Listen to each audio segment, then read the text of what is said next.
Dalawa po yung case natin na gano'n. Ang naka-pending. Nagawa kayo, aware na kayo dyan, nagtigis kayo, sinasabi rin po yan. Siguro kung may mali siya na po. Na, wag agad-agad, assume yung alam.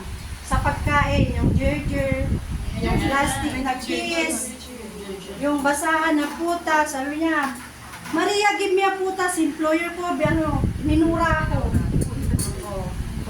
Yung isang, aplikante rin namin, sariling, may isa pa kami, messenger account, yung kay Abby Jacob, kaya nakakuha na rin yun.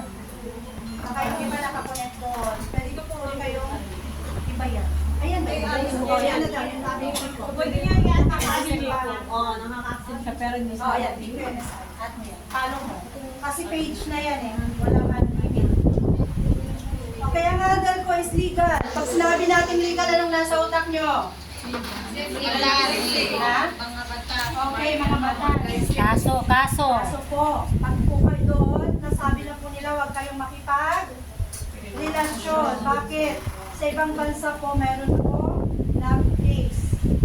Meron po kaming ngayon, OFW, nasa kulungan dahil sa hindi naman love case yun pala yung isa. Photo pa yung pag-picture. Picture tamo. Yung love case kasi Nasa kulungan na yun. Siya sa 1 year pa lang employer siya niya. doon. Nakulong din siya pero nakauwi na siya.